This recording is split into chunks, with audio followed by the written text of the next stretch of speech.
Meus amados, vamos abrir a palavra do Senhor no livro do profeta Oséias, capítulo 8. Livro de Oséias, capítulo 8.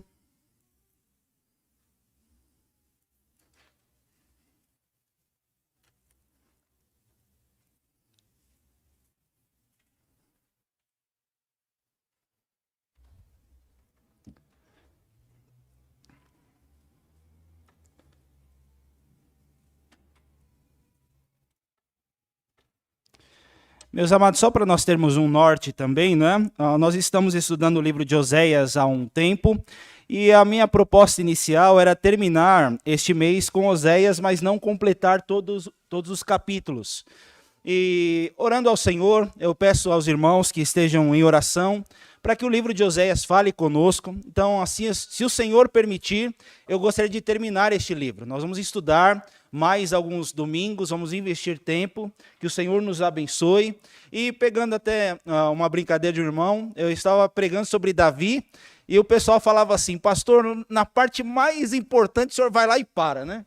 Então, Oséias a gente termina, e assim, se o Senhor permitir, nós vamos continuar com outros livros, permitindo o nosso bom Deus, irmãos. Então, vamos até o 14º capítulo, investindo mais alguns domingos, tá bom? Vamos orar ao Senhor, pedir que o nosso Deus fale ao nosso coração. Quero louvar a Deus pela vida da Yara, que está aqui conosco, é uma alegria ter a irmã. Estamos com saudades, viu? Ore para nós, Yarinha, pedindo que o Senhor fale conosco por meio da palavra.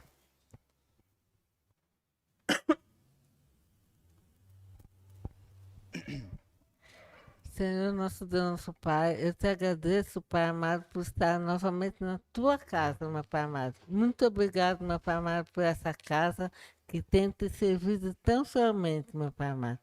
Pai Celestial, em nome de Jesus Cristo agora, meu Pai Celestial, quero colocar a vida do nosso pastor na tua presença, meu Pai amado.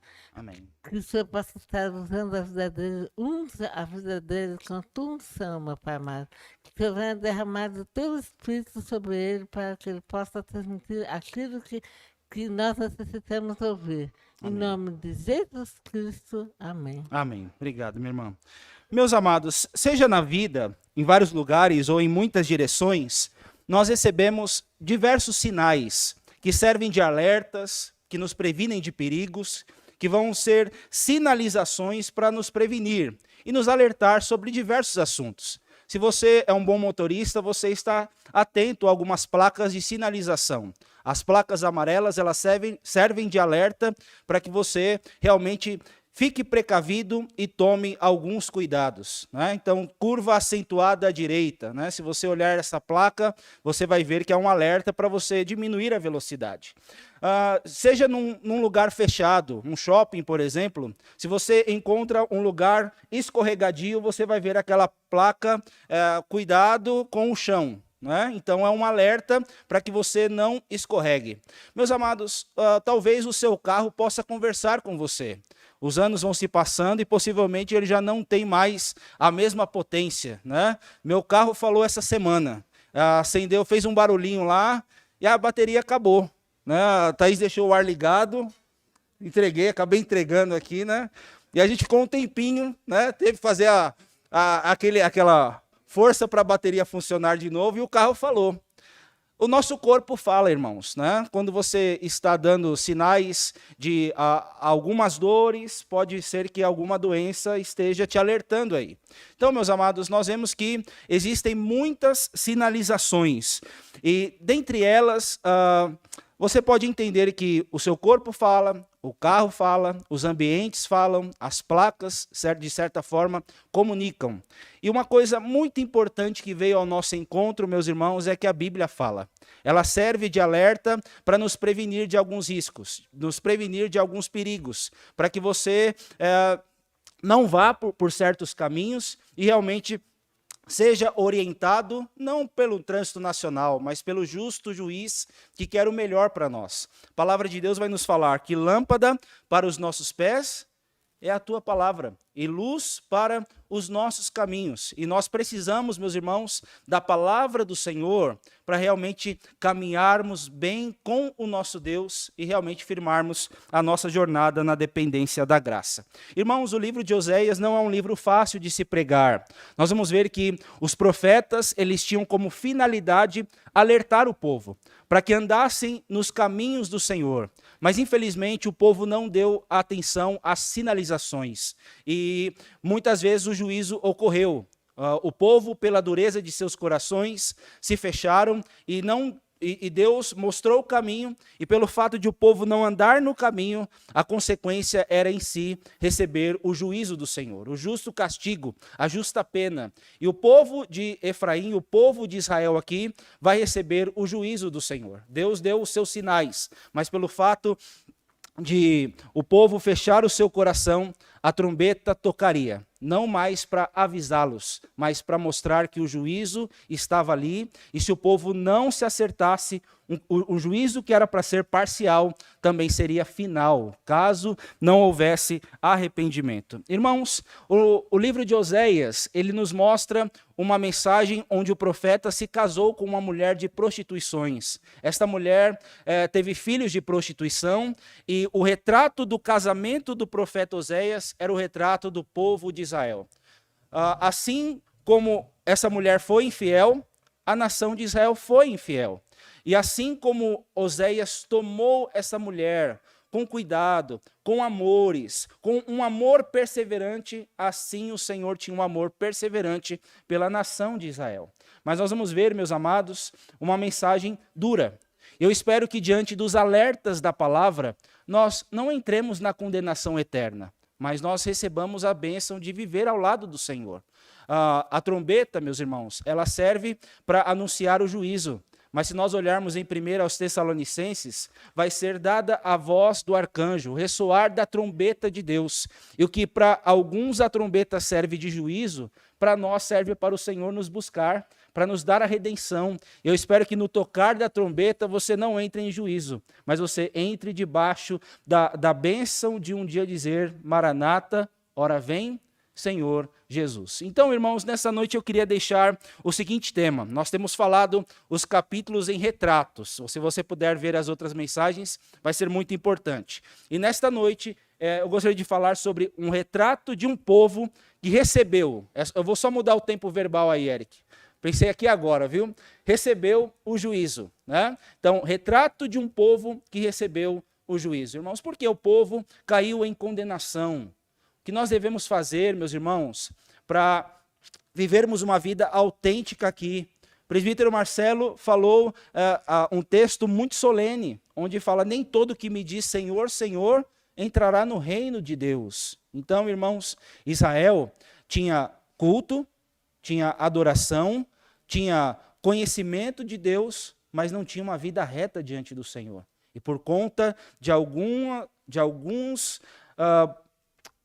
pontos do coração, este povo não entrou nos braços do Senhor, mas ficou no juízo do nosso Deus. E a primeira lição que nós vemos, meus irmãos, para que nós não entremos no juízo, a primeira lição é que o povo rejeitou ao Senhor. Então, um povo vai receber o juízo por causa da sua rejeição. Então, grave esta palavra e eu chamo a sua atenção para os versos de 1 a 6. Então, conforme eu for lendo, eu vou explicando a palavra do Senhor, irmãos. Então, olhem o que diz o verso 1. Vamos ler todos juntos? Capítulo 8, verso 1.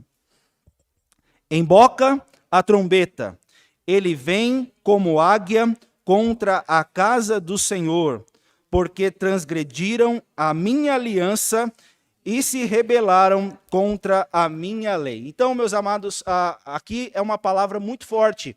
Coloca na boca a trombeta, né? A ideia de embocar é como se você já estivesse em alerta para falar: olha, toque a trombeta agora, porque o Senhor vai enviar uma nação contra você, Israel. Emboca a trombeta. Ele vem como águia contra a casa do Senhor, contra toda a nação de Israel, irmãos. E aí o texto vai nos falar de uma série de de eventos no qual mostra que Israel rejeitou a Deus, se rebelou contra Deus, tomou atitudes, meus irmãos, embora fosse povo do Senhor, de rebeldia, atitudes de rebeldia. Então, gravem os verbos aí, olha. Porque transgrediram a minha aliança e se rebelaram contra a minha lei. Então, só para a gente entender, meus irmãos, aqui, rapidamente, a ideia é que o juízo era certo.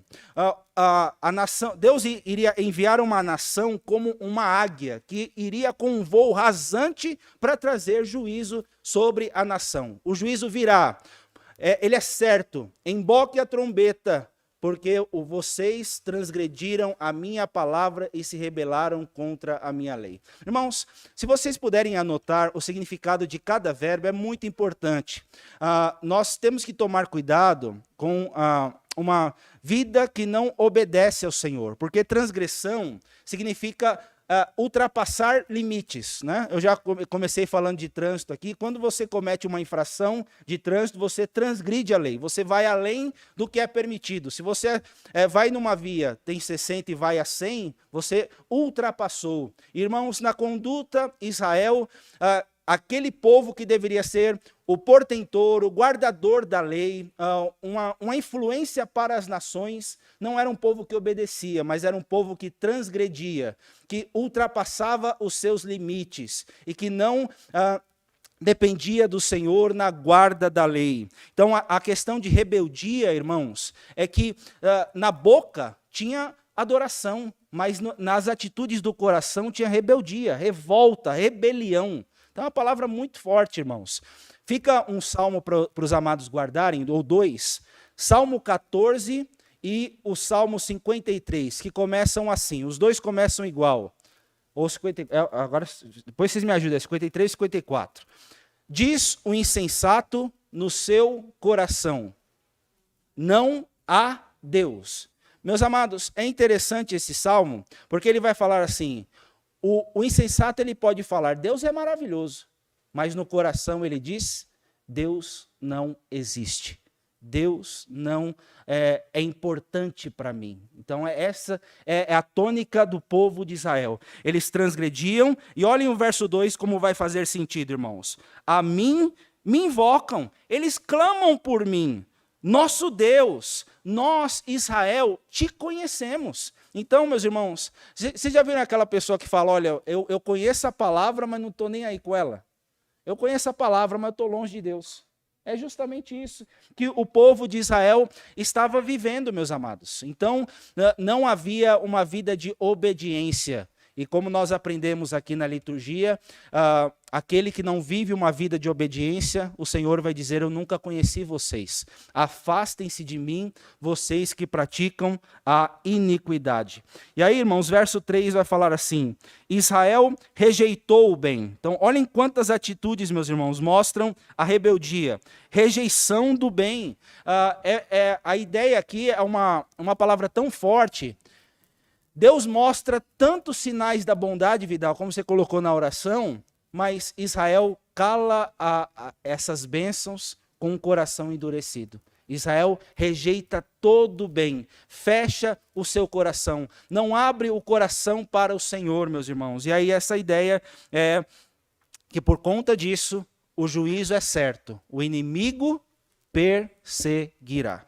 Verso 4, olhem a outra atitude de rejeição, irmãos. Eles estabeleceram reis, mas não da minha parte. Constituíram príncipes, mas eu não os soube. Não é que Deus não sabe, irmãos. Deus sabe de todas as coisas. Mas é que o povo não quis depender de Deus.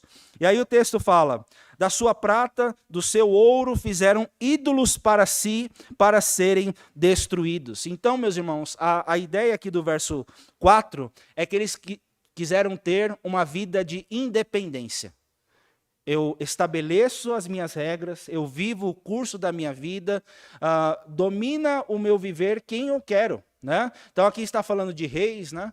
Que, irmãos, quando nós estivermos em tomada de decisões, dependamos sempre do Senhor.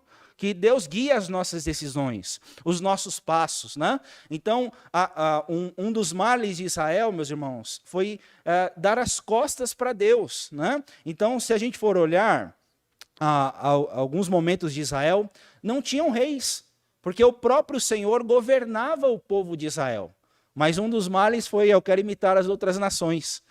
E aqui, meus amados, muitos reis foram colocados no trono por intriga, por inveja, com mortes, não debaixo de oração e debaixo da dependência do Senhor. Alguns historiadores vão falar que em 200 anos de Jeroboão II para cá, até a escravidão de Israel, o exílio pela Síria, irmãos, muitos reis subiram através de intrigas, mortes, assassinatos, só coisa ruim. Eu estou falando do povo do Senhor aqui, meus irmãos. E a ideia é: tudo isso aconteceu porque o povo estabeleceu a sua vida conforme a sua própria vontade. E aí o texto nos mostra, irmãos, que além disso, o povo, além de não querer depender de Deus, o povo estava vivendo uma vida de idolatria. Eu falo que eu conheço a Deus, mas eu tenho uma vida de idolatria no meu coração, porque o texto fala: da sua prata, do seu ouro, vocês fazem ídolos para vocês, mas vocês fazem isso para serem destruídos. Então, só pegando essa parte de independência, irmãos, de estabelecer aí uma vida de independência, né? Pastor Hernandes, ele vai falar assim: Dom Pedro falou no dia 7 de setembro, independência ou morte. Mas se você, cristão, quiser se tornar independente, independência é morte. É morte. Porque você não pode viver uma vida sem depender do Senhor. A nossa vida tem que ser na dependência do nosso Deus. E o povo, irmãos, caminhou distante desse princípio. E o verso 5 fala assim: o teu bezerro, ó Samaria, é rejeitado. A minha ira se acende contra eles. Até quando serão eles incapazes da inocência? Então, meus amados, é uma pergunta onde o povo não pode responder, porque eles não andavam à luz da palavra. Irmãos, a palavra nos ilumina para que a gente se livre de muitos caminhos maus. Mas a ideia do bezerro aqui, irmãos, é uma imitação do que Israel estava fazendo no passado. Não era oferecer um bezerro, mas com ouro, com a prata, tantos ídolos, eles já estavam cegos. E aquilo que eles construíam com ouro e com a prata era o Deus deles. Salmo 115, irmãos, vai falar assim, que o ídolo nada é em si mesmo. Tem boca e não fala, tem olhos e não vê, tem ouvidos, mas não ouve. Mas tem uma expressão que é muito séria. Tornem-se semelhante a eles os que fabricam esses deuses. A ideia, irmãos, é que uma imagem é cega, mas quem adora a imagem também é cego. E aí o verso 6 fala assim: esse mal vem de Israel, é obra de artífice, não é Deus. Mas um povo cego não tem esse discernimento, irmãos. Mas em pedaços será desfeito o bezerro de Samaria. Então, irmãos, por causa da rejeição do povo de Israel, Deus também iria rejeitar este povo. Então, antes de Deus rejeitar alguém, irmãos, é porque Deus já foi rejeitado. E não estou dizendo que depende de alguém ou de algo aqui, mas quando um povo que recebeu tantas bênçãos, dá as costas para o Senhor, este povo vai entrar em juízo. Irmãos, que nós possamos estar atentos para um alerta tão importante quanto este. Hoje nós temos um culto, temos tantos meios de graça, a oração, a palavra, tantas bênçãos que vêm do Senhor, mas não adianta falar, eu conheço a Deus, se eu não obedeço. Se eu não vivo a vontade do Senhor na minha vida. Não adianta falar, eu conheço a Deus, mas se no meu coração eu sustento uma idolatria. Pastor, eu não tenho nem ouro, tenho nem prata, mas existe alguma coisa no seu coração que tem ocupado o primeiro lugar, que é do Senhor? Isso é muito importante, irmãos. Hoje os ídolos não são aquelas imagens, mas é aquilo que eu coloco em primeiro lugar na minha vida. Pode ser o meu trabalho, pode ser minha família, pode ser o meu lazer, pode ser o meu hobby, pode ser os meus gostos pessoais, podem ser os meus pertences. Meus irmãos, qualquer coisa que ocupe o primeiro lugar pode se tornar um ídolo. E há um alerta para que nós não rejeitemos ao Senhor. Você pode falar, eu conheço a Deus, Senhor, não faça esse mal. Mas o Senhor pode estar alertando a nós, irmãos. Afastai-vos de mim, vocês que praticam a iniquidade. Melhor é obedecer do que o sacrificar. Mas uma segunda lição, irmãos. O segundo retrato não é somente a rejeição, mas é a retribuição. É interessante, meus amados, que quando um povo caminha, colhe o que ele colhe, planta. Tem um ditado popular, que alguns vão falar, e nem todos estão na Bíblia, né? Nem todos. Não vou lembrar de alguns aqui. Né? Mas tem um ditado popular que fala assim, aquele que semeia vento, colhe tempestade. Ele está aqui. Interessante. Ele está aqui. E o verso 7 mostra o seguinte, olha lá. Porque semeiam ventos e cegarão tormentas.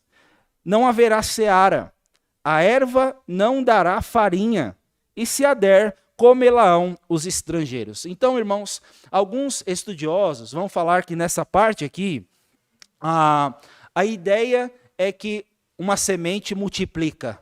E por conta de Israel ter semeado tanta coisa que não agradou ao Senhor, eles vão colher tempestades. Coisas que só vão trazer tormentos. Coisas que só vão trazer consequências da mão do Senhor que vai pesar contra eles. E aí o verso 7 mesmo vai falar dessas consequências. Não haverá seara, a erva não dará farinha, e se a der, o que fala aí, irmãos? Comê-la-ão os estrangeiros. A ideia, meus irmãos, é que não haveria ganhos da terra. Se tivesse ganhos, seria para dar para outras nações, porque Israel não confiou no Senhor. Verso 8.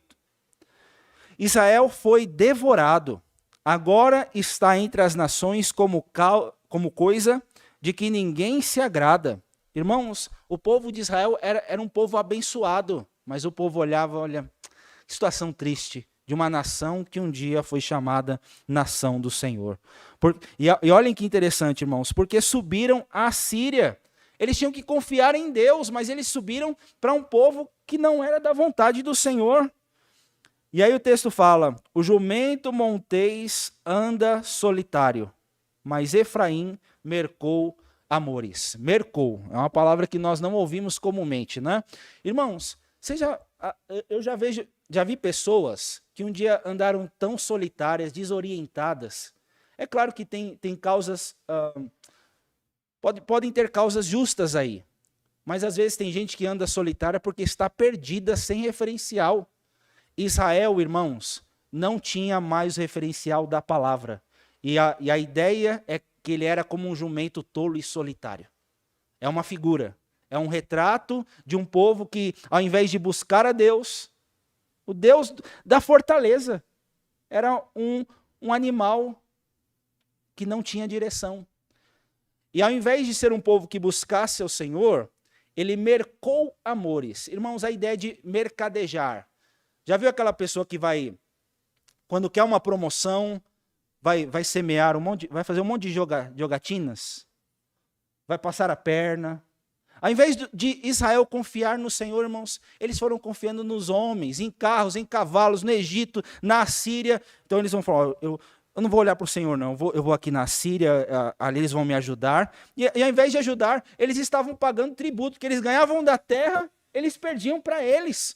Porque eles estavam fazendo maquinações humanas. E aí, irmãos, olha que interessante o verso 10. Todavia, ainda que eles merquem socorros entre as nações, já era.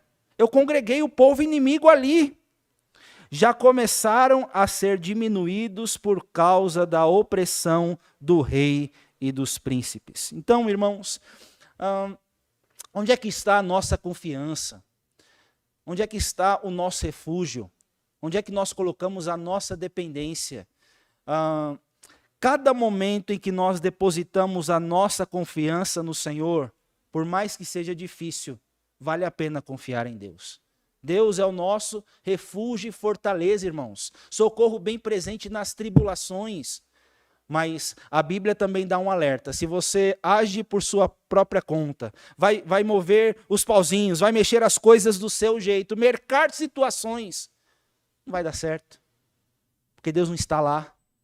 E se Deus não estiver lá, é a pior coisa que acontece. Que Deus, meus irmãos, esteja na nossa trajetória, no nosso caminho. Às vezes a gente fala, eu confio no Senhor, mas amanhã, quando vem as contas, eu estou roendo as unhas. Ó vida, ó céus, ó calamidade, e vai, se desespera e não coloca Deus à frente.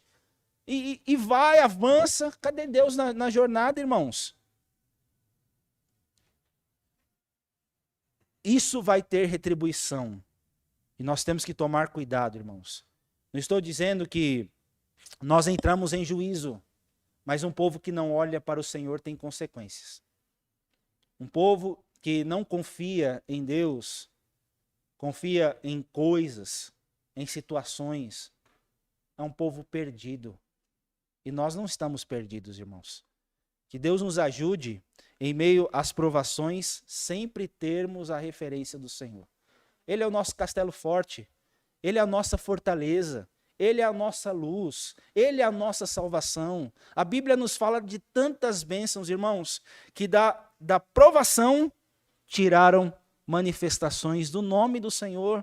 Eu sou o Deus que cura, eu sou o Deus que sara, eu sou a sua bandeira, eu sou o Senhor da providência. E meus irmãos, isso nasceu de contextos difíceis. Mas quando você passar por alguma luta, não rejeite o Senhor, não deixe de semear uma vida na dependência do Senhor, porque o texto fala, o que semeia contendas, o que semeia vento, colhe tormentas. Irmãos, tem um texto em Provérbios que reflete muito bem isso. Provérbios capítulo 1, verso 20 vai falar assim, das praças, das ruas, de todos os lugares a sabedoria clama. Se você ouvir, eu vou derramar sobre você copiosamente o meu espírito. Mas porque você me rejeitou, mas porque eu estendi a mão e você não atendeu, eu vou rir de você agora. Vindo o seu terror, eu vou rir e vou derramar juízo como a tempestade. Se você não confiar em mim, você vai comer do fruto do seu procedimento. Mas se você me der ouvidos, você vai habitar tranquilo, seguro e sem temor do mal. Irmãos, temos a palavra? De todos os lugares, irmãos, nós temos acesso a tantos recursos da palavra de Deus, mas mesmo assim podemos ser jumentos solitários. Tomemos cuidado com isso. Porque o Senhor retribui aquele que fecha o seu coração. Mais uma terceira lição, irmãos. O terceiro retrato é recordação.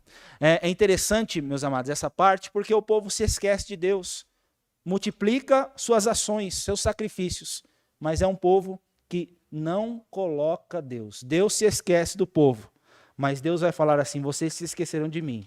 Mas eu faço questão de colocar um problema na vida de vocês, para que vocês se lembrem que vocês estão por causa de se afastarem de mim. Vamos ver o que diz a palavra do Senhor, irmãos.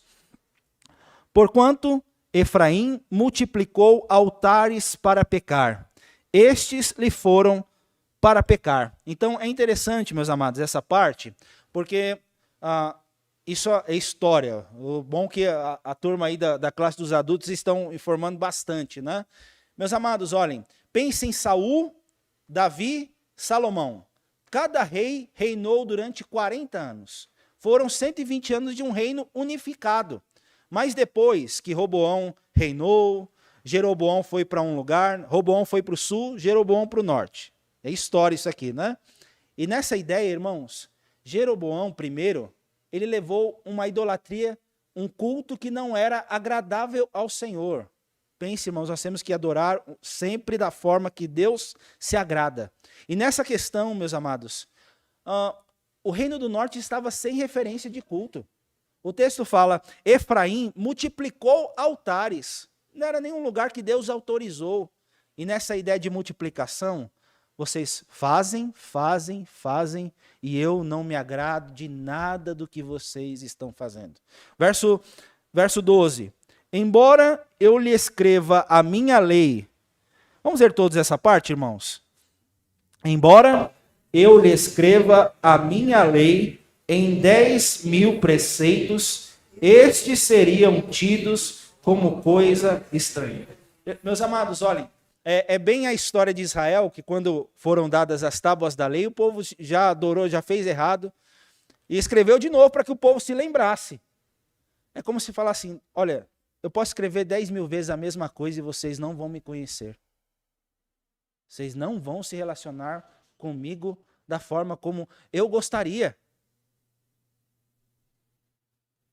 E nessa palavra, meus amados, que Deus nos ajude a realmente a nos voltarmos para a palavra, a não nos esquecermos do Senhor. O texto aqui no verso 2 fala, Deus, nós te conhecemos. Mas no capítulo 4, o texto fala, o meu povo perece por falta de conhecimento. No capítulo 6 vai falar assim, conheçamos e prossigamos em conhecer ao Senhor. Mas o amor de vocês por mim é como a névoa que cedo passa, Israel. Vocês só falam, mas não vivem, não aplicam. E vocês não me conhecem de fato. Eu posso colocar 10.000 Bíblias aqui e vocês não vão me buscar. Vocês vão dar as costas para mim e se esquecerem de mim. E aí o verso 13, irmãos, fala assim, amam o sacrifício, por isso sacrificam, pois gostam da carne e a comem, mas o Senhor não os aceita. Então a ideia do culto no Antigo Testamento é que tinham sacrifícios. E os mesmos sacrifícios que eles ofereciam, eles gostavam de oferecer sacrifício porque eles tinham um churrasco depois para comer em casa. Eles gozavam e desfrutavam desses mesmos sacrifícios fora do culto. Então tem carne, vamos lá, né? Onde tem churrasco é bom. É mais ou menos essa ideia, irmãos. Então eles multiplicavam, mas o Senhor não o aceitava. Agora, olha esse é o ponto, irmãos. Agora se lembrará do quê? Da sua iniquidade. E lhes castigará o pecado. Eles voltarão para o Egito. Então essa questão, irmãos, eles voltarão para o Egito, é que mesmo assim eles não buscariam ao Senhor. Porque Israel, verso 14, se esqueceu de quem, meus irmãos?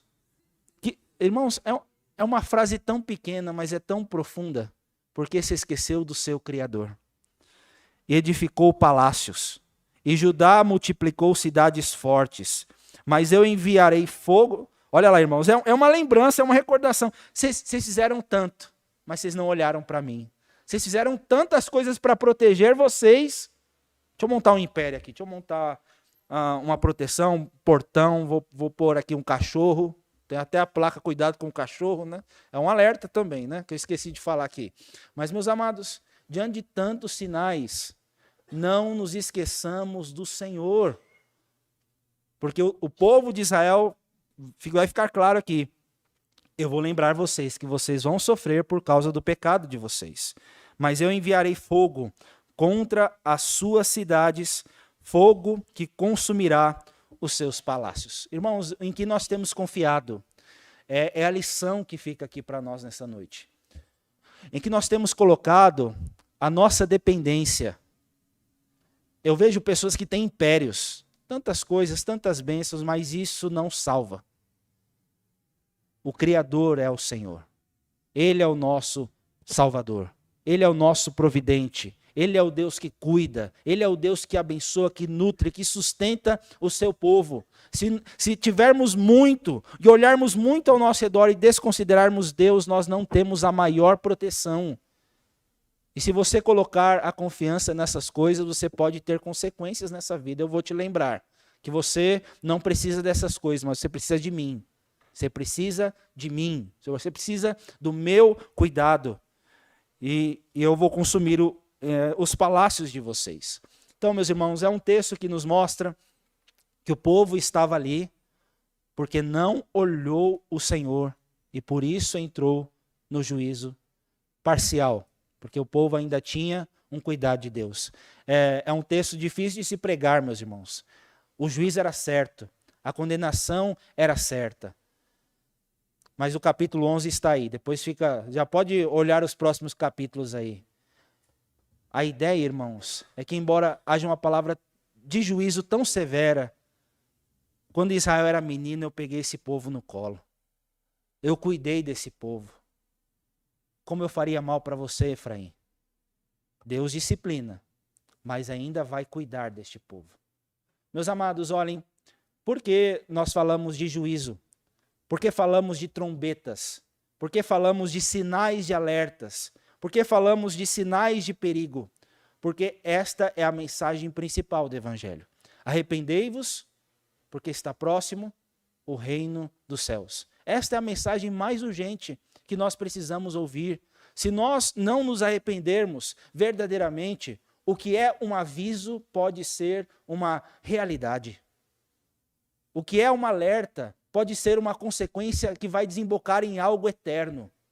Hoje, se você ouviu o alerta da palavra, não endureça o seu coração. Que nós possamos nos voltar a Cristo hoje.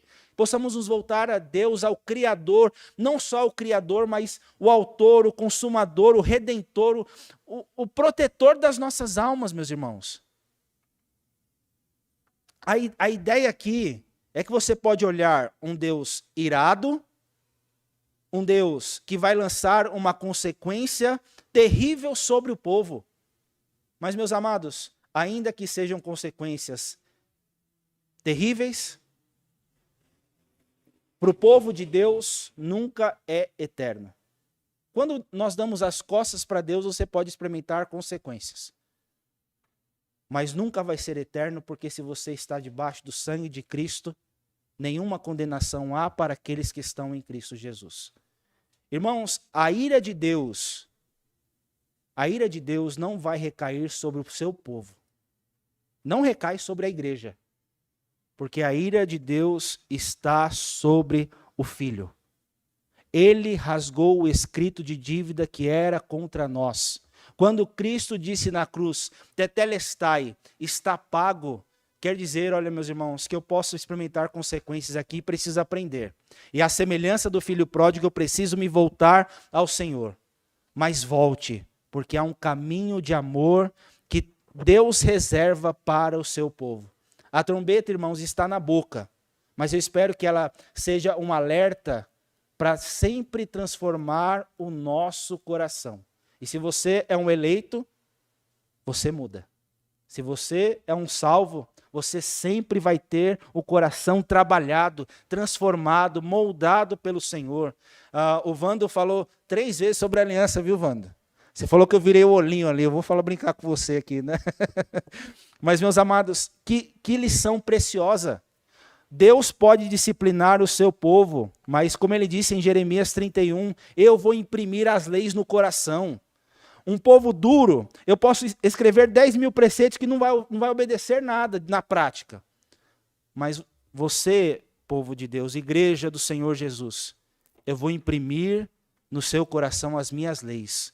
E ninguém precisa falar mais nada para vocês, porque eu mesmo já estou trabalhando, porque eu mesmo já estou moldando, porque eu mesmo já estou transformando o coração de vocês. Meus irmãos, se hoje o nosso coração não é de pedra, mas é um coração aberto, é porque o Senhor fez uma cirurgia no nosso coração, cirurgiou espiritualmente a nossa vida, e nós somos do Senhor, e nós não devemos rejeitar a Deus no culto, na vida, na prática, mas temos que falar, Senhor, eu te conheço. Eu não quero confiar em mais nada senão no Senhor. Eu te conheço. Eu sei que pela graça, nem morte, nem vida, nem potestade, nem principados, nem coisas do presente, nem do porvir, nada pode separar, meus irmãos, o seu povo do amor de Deus que está em Cristo Jesus, o nosso Senhor. Mas precisamos levar muito a sério esse princípio, meus irmãos. Do nascente do sol até o poente, Deus está levantando um povo. E você é chamado não para rejeitar o Senhor. Para diante daquilo que você faz, saiba que Deus pagou o preço em Cristo. E a nossa paga, irmãos, é graça. É graça, não é condenação, não é uma retribuição para a perdição eterna, mas a retribuição é graça. Porque foi dado o sangue do Filho de Deus. E diante dessa bênção, que eu traga à memória, meus amados, que o sangue de Cristo foi pago para me salvar. Que eu nunca me esqueça do Senhor.